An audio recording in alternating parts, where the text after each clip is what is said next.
All right, loves, let's cut the BS and get straight to the topic. If you desire wealth in all areas, like if you desire travel, if you desire a community of God sparks uniting, right? If you want to create that, if you desire an online business that has an impact on the world and is also creating financial wealth, if you are desiring that your creativity and you planting seeds is actually sprouting into these beautiful fruit trees, metaphorically and literally speaking, you need to think in elitism. Be elite, serve elite, surround yourself with elite. And I get it, especially those of you that are watching, you're humble warriors of truth. And so for us, the word elite or exclusivity might not innately feel good to us because we have the wrong connotation to these words. Now think about it as in words create perception and words create worlds. So if we perceive the word elite as, well, these are some motherfuckers doing child sacrifice out there, we might immediately push away the concept of elitism because we have the wrong connotation to it. Same with exclusivity. We might think in exclusivity as something that we're not a part of or something that is unnecessary, luxurious, or is trying to stand out unnecessarily or is pretentious. If we have these connotations or these concepts around these words, I meant to say words, but Freudian slip, apparently worlds, yeah. If we have these wrong concepts, we might push away the word and the right concept when it's actually something that would really serve us. And so elite and elitism with exclusivity is something that would greatly serve us in our service, but we're pushing away the words because we have the wrong concept for them. We're going to go into a transmission and we'll come out on the other side with you actually embodying elitism in the right way, in the divine way, and really embodying exclusivity and anchoring exclusivity in your field in the right way, in the divine way. Words, or the perception of words, create reality. If your reality wasn't just affecting you, but if your reality was infecting you, would you stay or would you go? My surrounding is affecting me. All right, okay, that's cool. We all know that. Versus my environment and my surrounding is infecting me. Ooh, like that little prefix change just changed the whole game. And that's the thing with language. The way we use words, see words, utilize words creates our reality. And so this is also the problem that I see sometimes with overly flowery language, right? We spray perfume on shit and then we wonder why our whole reality stinks. It's because we use flowery language for something that doesn't deserve flowery language, but brutal honesty. And this example is one of them. Your environment isn't affecting you. Your environment is infecting you. And now it's on you to decide if you want to stay or if you want to go. We've all had this like God spark of a person. Just this like radiant being that in their presence, you just feel home. In their presence, you get to be your weird ass self. You don't have to watch your words. You can just be you. And they look at you through the eyes of God. They got you, like they're cheering you on. And you cannot be depressed in their environment. Their joy is infectious. And you're like, oh, yeah, infect me with that joy. And all of a sudden you realize that you were never actually lame. You were just around the wrong people. You were actually never really an introvert. You were just in freeze mode and you couldn't express yourself properly because your whole body was in a freeze state. So you thought that you were just quiet and shy, But no, turned out you were just surrounding yourself with the wrong people. You allowed your environment, your sick environment, and the sick people around you to infect you.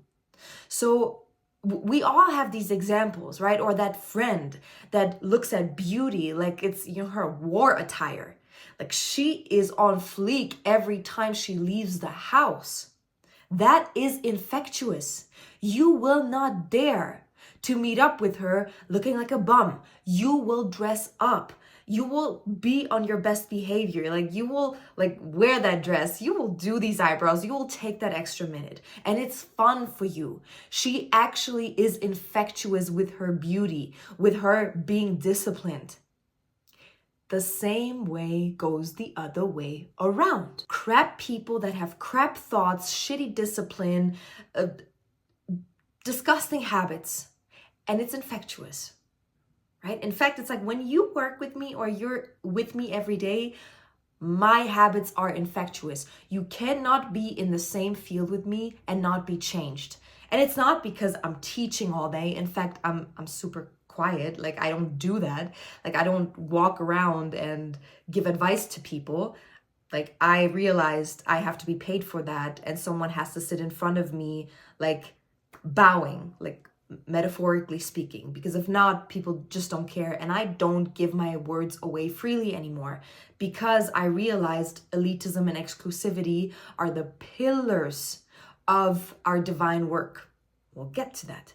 So, when I come into the office space or my co-creative space, or I'm surrounded by people, or I go on vacation with people and I do my whole smoothie routine and I have 3 juices going on and I prep my food and all of this and my friends back then, it's like, you cannot witness me without there being a change. It's infectious. Greatness is infectious, but bullshit is infectious too.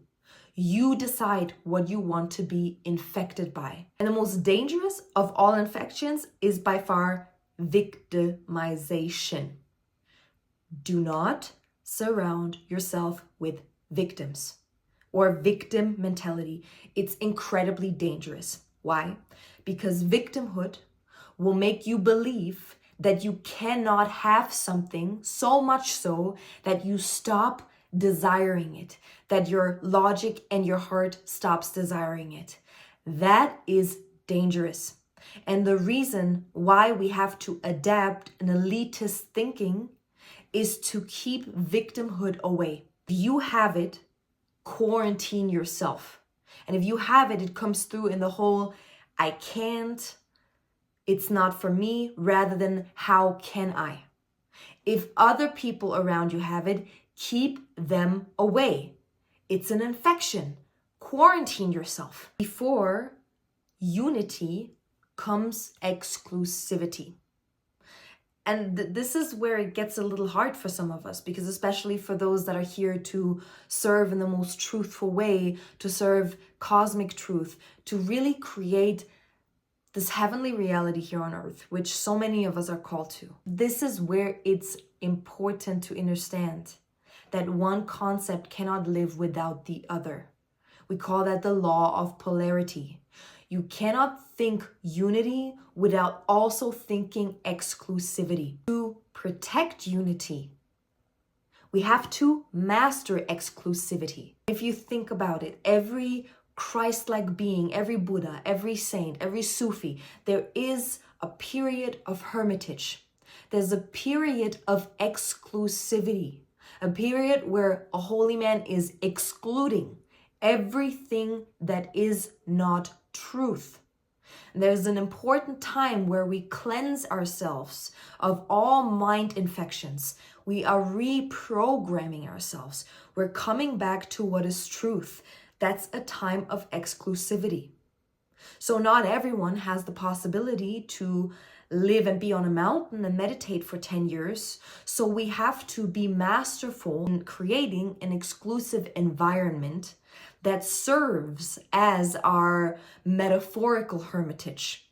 So that's why in my environment, no victims are allowed, because I know how infectious that is. It's a disease. It's not allowed. I do not serve victims any longer. I do not surround myself with victims any longer. I do not try to save anyone. It's not possible. And I am no longer a victim. So again, be elite, serve elite, and surround yourself with elite. And that's the equivalent of me sitting on this Tibetan hill and meditating for 10 years. I am pushing away deliberately. I'm eliminating anything out of my field that is infected. And again, victimhood is one of the most dangerous infections. It will keep everything God desires through you away, and it will call in nothing but BS. So essentially, exclusivity and becoming a mental elite is a preservation mechanism for everything that is in cosmic truth, for everything that is divine, for everything that is true to our soul. So being elite and thinking and acting exclusively is cosmic preservation, is divine preservation. And the actual meaning for elite means the elected one, the chosen one, the best part, the best body part of something. And essentially, we are chosen by divinity. We're chosen to anchor truth onto this planet. And the way you can spot someone who's chosen is they are choosing themselves. They are choosing to do better every single day. They choose to be more in truth every single day. They choose to fully live their divine potential. They choose to be the hands and feet of God. That's how you can spot elite. So why would you surround yourself with anything less than that? Why would you allow yourself to be anything less than that? And that's what elite truly means. Elite means chosen one, chosen by divinity first.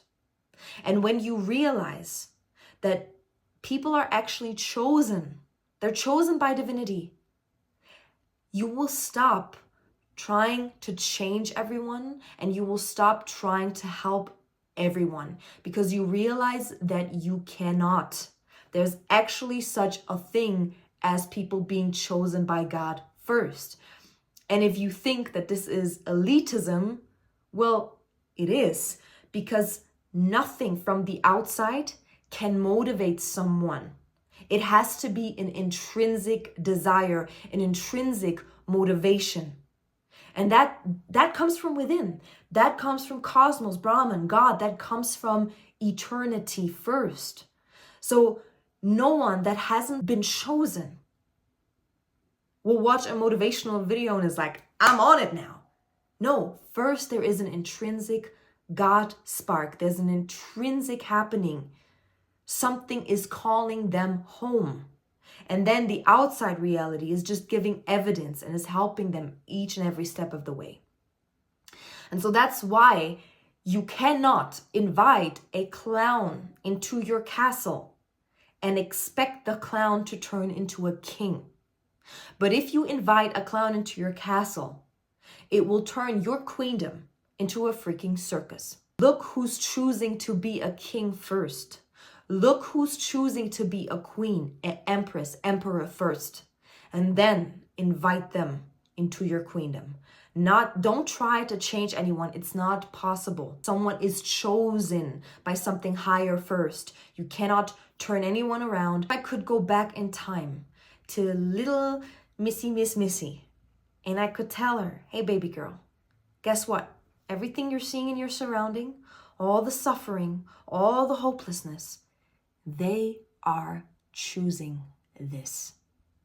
And she'll be like, what? No way they're choosing this. That must be life. Everyone's hopeless, everyone's suffering, everyone's sad.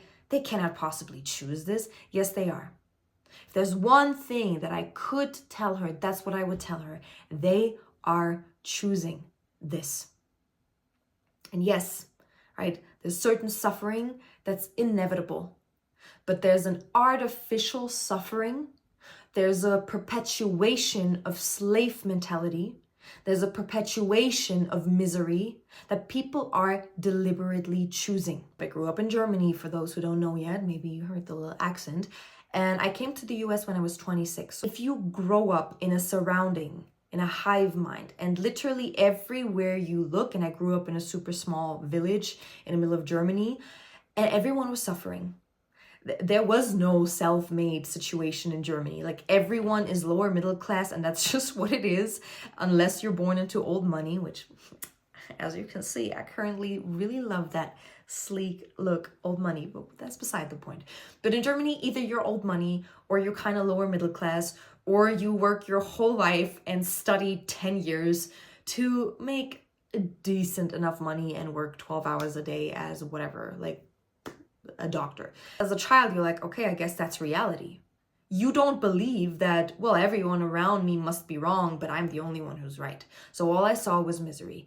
And I literally did not believe that there was a way out, but I worked like a freaking warrior that I am to get out of there. So I did everything in my power, and my mother did everything in her power to give me a better future, even though the possibilities seemed super limited. But meaning we walked through every portal that we could. Like, my mom did everything that she could. When I actually, like, through miracles after miracles after miracles, landed in LA, like a whole new paradigm opened up. It was almost like life was like, okay, you did level 1 with very little building blocks. I mastered up level on the densest level. I'm like, okay, I'm gonna hit the gym and I'm gonna eat as clean as I can because that's the only tools I had. So when I came to the US and I actually realized, wait, there's actually a co-creative power here. My heart's longing, if it's pure and it comes from something pure,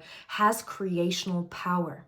So when I moved to LA, a whole new world of supernatural works opened up for me. I didn't have awakenings through books or YouTube videos, but actually through very intricate supernatural works and initiations in real life that placed me in a reality that I could not compute. And like, there were miracles that had my body shaking because I could not understand logically what was happening. And it was like God, or cosmic truth, was so apparent that I could not deny it. I just didn't have the tools to explain it. And so that led me on a whole journey of exploration. So I became as diligent as I was before, but I became diligent with understanding the quantum, with meeting God again and realizing there is a benevolent, unseen force that is always there. And so I became a hypnotherapist. I became a coach, like certified, all of that to create that space for others. Because in my naivete, I believed that if just everyone knew, everyone could like have this like God spark that I've seen and would realize that truly everything is possible because there's a force or power greater than us, that the power that birthed us into being is supporting us. The power that created you is also the power that's supporting you.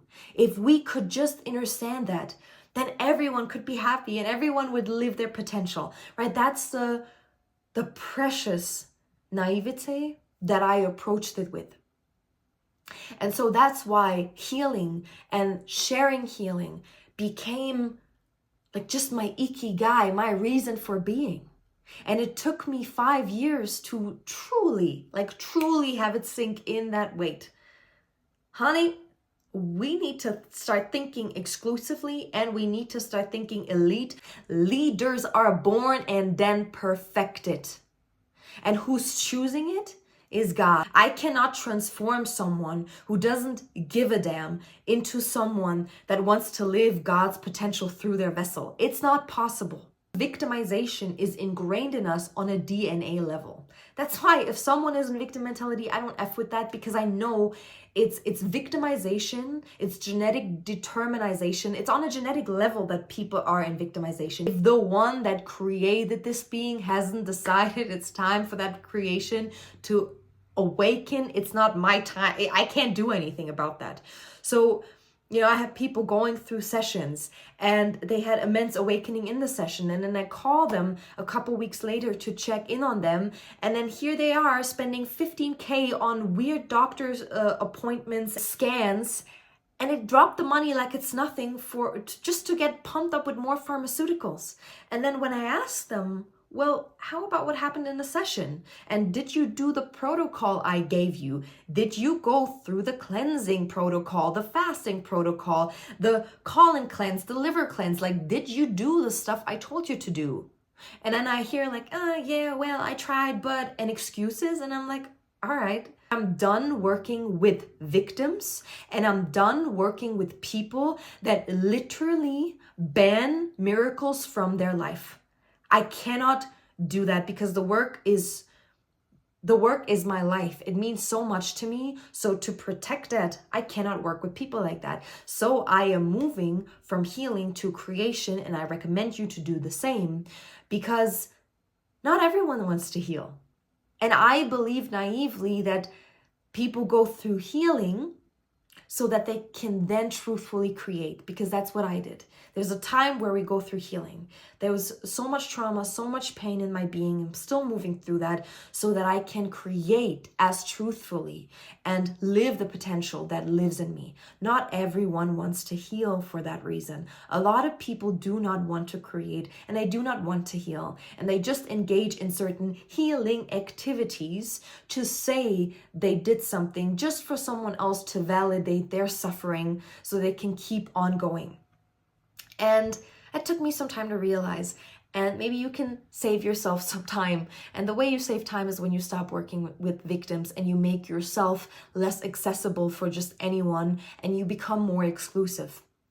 And this word in scripture, no man can come to me except the Father which hath sent me draw him. My rebirth container, I live to make you the most capable and reverent-filled space creator. So I'm here to make you the best coach you can be by giving you all the shamanic tools, all the tools to detect someone's pattern on a multidimensional level, to release programming, and just to be a space where God can enter. That's what I live for. That's what I teach in Rebirth, so you can have the tools yourself and be that for others. But what I learned is you, no matter how skillful you are, no matter how gifted you are, and no matter how masterful you cultivate the gifts, you can never initiate healing for someone. Never can you initiate healing for someone. No man can come to me except the Father which hath sent me draw him. And even though that might be a mistranslation, because the Bible was written in Aramaic, and in Aramaic, the Father is also often called the great mother, but it doesn't matter. So no one can meet God unless God has selected. No one can have that experience of healing unless they've been selected. Hence the whole elite conversation. You cannot choose someone. They have to be chosen first. And you can only get to be the witness to their healing. You can never initiate healing. You only get to be the witness. The way you know if someone's chosen or not is if you have to convince someone, or if someone has to be like convinced to do some effort in their healing. It's not their time. They're not chosen, period. And you cannot make it their time. So therefore, refuse to serve victims, because it's a waste of life force. It's not their time, they're not chosen yet, and you can't make it their time, regardless of how masterful you think they are. Divinity through them must give the consent. And for some, it's just not time yet. And you cannot make it their time. Become elite and become exclusive. Create authority in who you are.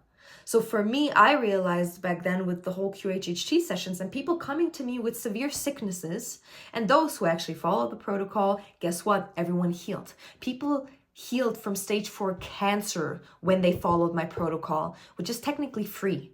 And so those who didn't choose themselves spent 15, 20K on pharmaceuticals, sorcery, and didn't heal, still suffering. It's like, what are we doing? So you cannot break the cycle for someone. And I realized, okay, the people spend their money so frivolously when it comes to doctors because doctors have authority. If I can be authoritative enough so someone looks at me with authority, they are more inclined to do what I tell them to do.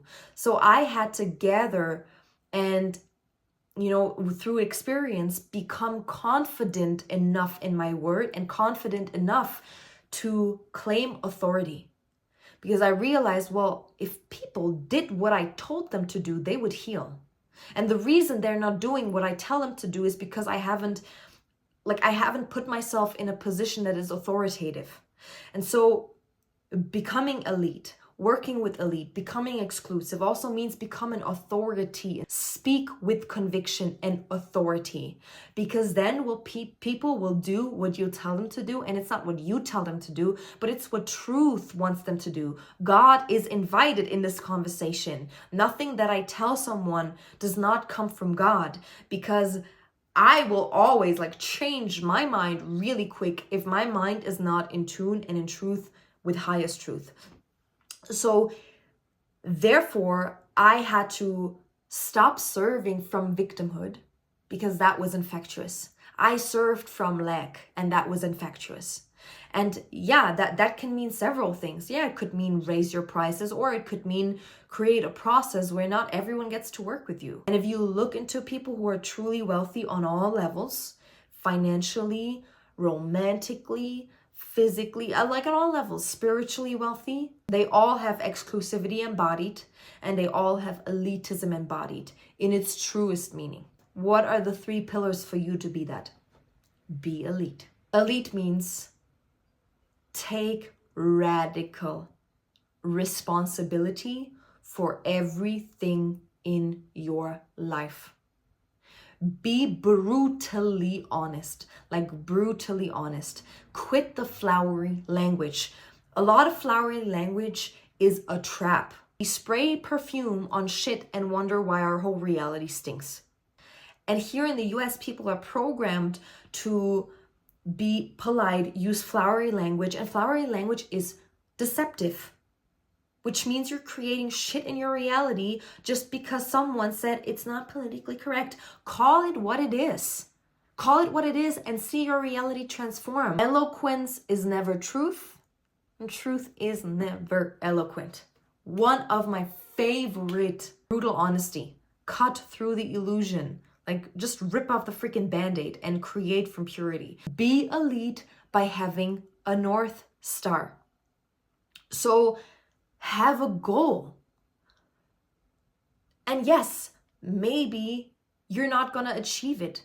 But what are the chances of you hitting your target if you never take out your bow and arrow and actually shoot the damn arrow? Chances are below 0 because you're never even approaching. And maybe you don't know how to use a bow and arrow. And maybe you have a target that's very ambitious. But if you take out the bow and arrow and you just try, at least you're going in that direction. So be elite means have a goal, have a target, have a North Star, and work towards it. You are elected, you're chosen by divinity, represented properly, which means choose wealth. And I don't mean just financial wealth. I mean energetic wealth, because financial wealth is connected to energetic wealth first. Being wealthy means choose to run a high energy current. Choose to be high energy. High energy means power. Power will equate to wealth. So represent divinity properly because you are chosen. So represent it the way it was meant to be represented. And don't choose suffering, because a lot of people choose suffering by omission. Life doesn't have to be suffering. Pain is inevitable. Grief is inevitable. Suffering is a choice. Do not choose that. Do not choose artificial suffering. Do not choose to perpetuate slavery by victim mentality. Be brutally honest. Know that what created you, everything you are, is also the power that is with you at all times. Respect yourself by respecting others. Invest in yourself. Be diligent with your thoughts. Be accountable. Walk through the portals that are open right now. Like it's really what makes me respect someone so much is not their level of elevation. I don't care how elevated someone is. I care about how much effort, and not like by working hard, but are they doing everything in their power right now? And I have so much respect for people who just do everything they can right now. So if all you can do, if the only portal you can walk through right now is maybe you can't invest in a freaking $30,000 coach, but guess what? You can get your ass to the gym. That's symbolic. You're telling God like, hey, I'm ready. I don't know what to do, but I know I can clean up my diet and I know I can get myself to the gym.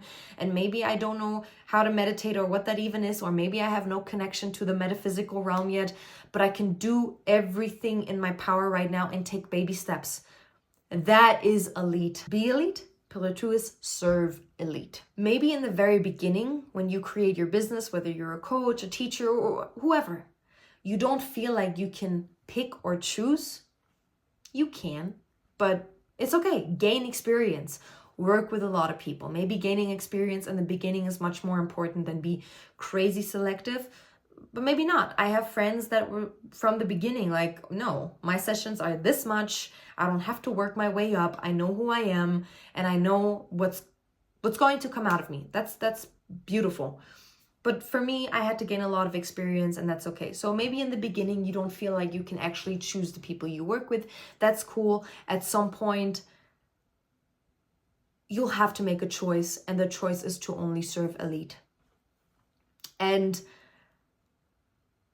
eliminate just all victims from your reality, even if they pay you. Even if they pay you. Because just picture this scenario and picture the empowerment in the one scenario versus the other. Imagine someone's paying you $30,000 for a container and they follow every single word you're saying, and they're going to have the results. Why? Because they decided to do so. Anytime I invest, even if the person I invested in sucks, I will get exactly what I invested into. I will get it. Maybe it comes in different ways than I expected, but I don't make investments anymore and then regret them later on. And I'm like, oh, I spent too much money on that person or too much money on that container. No, I am doing this investment. Yeah, I'm investing in this container, but it's more so a symbolic investment, which means I will get my investment's worth. So if I spend $4,000, I will get $4,000 of transformation. If I spend $20,000, I will get $20,000 worth of transformation. My transformation is not dependent on who's holding the container, right? Because in the end, God is holding the container. I'm investing. I'm showing God symbolically that I'm investing in myself. So success in a container, whether it's a course or whatever, is a decision that you make. Again, take accountability and responsibility. So someone who's investing $30,000 knows that. They're not putting all the cards into your hands. They know, I'm investing $30,000, I will get $30,000 out of this investment, right? I will make this worthwhile. It's already decided because I made the decision. So imagine someone like that, working with someone like that. And after the first session, they've already implemented every word you said because they realize that you form a triangle, right? Them, you, and God. They know that you are in that moment the authority, taking on God's word, taking on truth, and they will listen. So now picture working with someone that's implementing everything you're saying. Now they've already quadrupled their income. Now they've already seen success. Everything is getting better. And guess what? They have reverence for you. They have reverence and respect for themselves. And that's how they treat you. Plus, you don't have to fight for authority. They look at you as authority because they're happy to be the student for once in a while and not take on authority.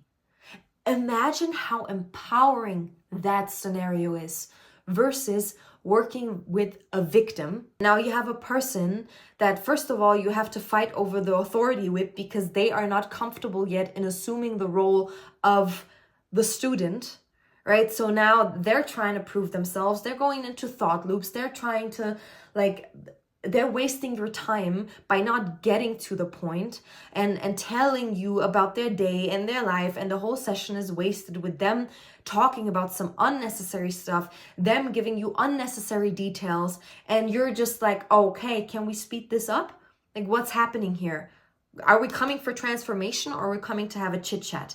So all of that goes out the window when you work with elite. So you're now working with victims. Now you tell them something. There's not enough investment here for them. So they don't implement your word, and then they don't get what they came for. And so then for them, they feel like they wasted the little money that they spent, and they make you feel like your word has no power because there's no reverence or respect. So you see that working with victims, even if they pay you, just always is a bad idea. You choose. But your word is powerful. That's why we don't cast pearls before swine. Because if you have the right audience, the right words will find you. I can guarantee you that. If you have someone in front of you that is listening, that will implement, you don't speak. God will speak through you. Authority will speak through you. So don't be scared. When you charge more and you assume authority, you will have a different caliber of person in front of you. And you will see the miracles, and you will witness miracles in sessions just because the recipient is of higher caliber. The last pillar is surround yourself with elite. Think about it in DNA expression. Your environment turns DNA or genetic expression on. So victimhood goes so deep, and a lot of people haven't gotten the memo, because up until the 80s, people truly believed on a genetic level that they had no control over their expression. So up until the 80s, scientifically, it was believed or proven scientifically or assumed that you've been dealt some cards and now you got to play with these cards and you can't change these cards. It's like you have a deck of cards and that's just what it is. That's dangerous. That's really freaking dangerous. And that's why some people still haven't gotten the memo 45 years later that no, your disease is not genetic. You're just doing the same shit that your grandmother and mother did, and that's why it's happening. And you're eating canola oil and sugar, and you drink alcohol, and you wonder why you're having a disease, So DNA is not firm. DNA is not a firm thing. It's not made of matter. It's made of energy.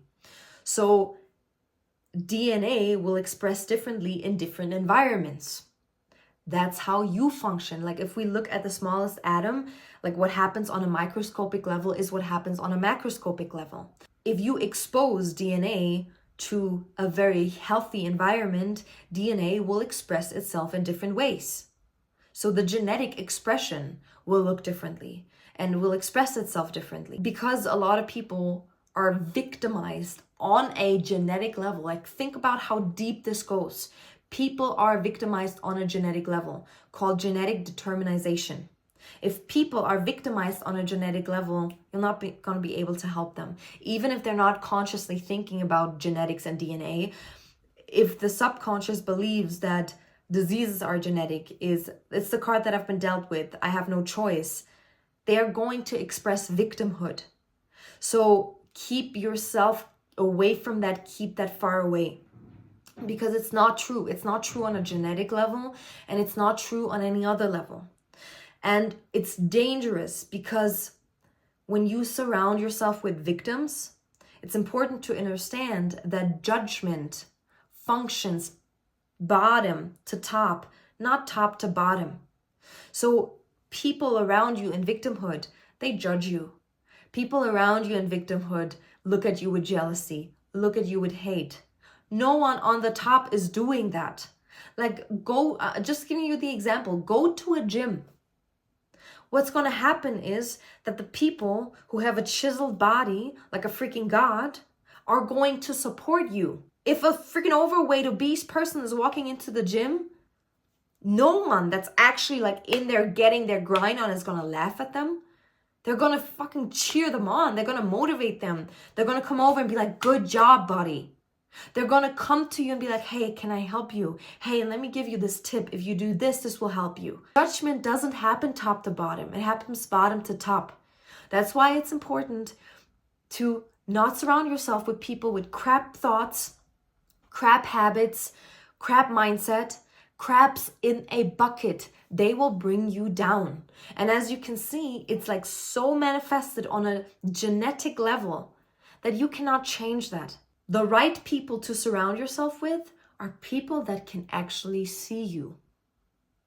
And that might be new for some of us because we're used to an environment where we're just not seen or we're just not recognized for who we are. Do you know how exhilarating it is to be in an environment where everyone sees you? To be in an environment where people see the divinity in you, see the power of who you are, and recognize you for your potential because you're already displaying it. I cannot put into words how empowering that is. If you don't have it in your surrounding, that's cool. Eliminate the shit and get yourself into a mastermind. Or look for a surrounding where you are the dumbest person and you are the least successful person. Even if that means, right? It's like, oh, how do I do that? Well, if that means you have to go and scrub toilets of a millionaire's mansion, go ahead and do that, right? It's like, that's how I like made my way into certain circles. I was always like the least experienced or like try to be like the one that's like the least smart in your environment. Be an intern, but surround yourself with wealth, with experience, with beauty. Okay, that's how you do it. Stay away from people who aren't curious about what you think. If there are people in your surrounding and they never ask for your opinion and they don't see the genius that lives in you, if they never ask you, well, what do you think about that? If they never ask for your advice, stay away. Stay away. Like the people I surround myself with are also the people that I want advice from. And the people I surround myself with are also the people that I'm curious of what they think. I'm curious about their genius. I'm curious about their oracular wisdom. And so if people are not asking you questions, if people are not asking for your advice or your perspective, it might be the wrong freaking crowd. Once you get that out of your environment, you'll be surprised. You'll be surprised. Again, even if that means you have to be alone for a while, and even if that means that the elite that you're surrounding yourself with is only online, right? Maybe you deleted everything and the only people that you're surrounding yourself with are some of the influencers or entrepreneurs or coaches or healers that you watch online. Okay, that's fine. Or if the only people you surround yourself with that are on that level are people that you have to pay, cool, that's good. So it is, right? It's going to take a while for people that are elite to organically find you. You'll be surprised of how much people that are on that level are gonna root for you because they can see you. And how much they're gonna witness you crowning yourself and how they're gonna be there cheering you on. To get the transmissions, first things first, they always come in newsletter form first, they always come in written form first. And if you want to like get the subject in a concise form and not in a 1-hour video, but rather a 5-minute read, and like we're hitting all the points, sign up for the newsletter. It's good stuff. I hope that there were some words of solace here, and I hope that you feel seen in ways that you haven't been seen yet. I love you.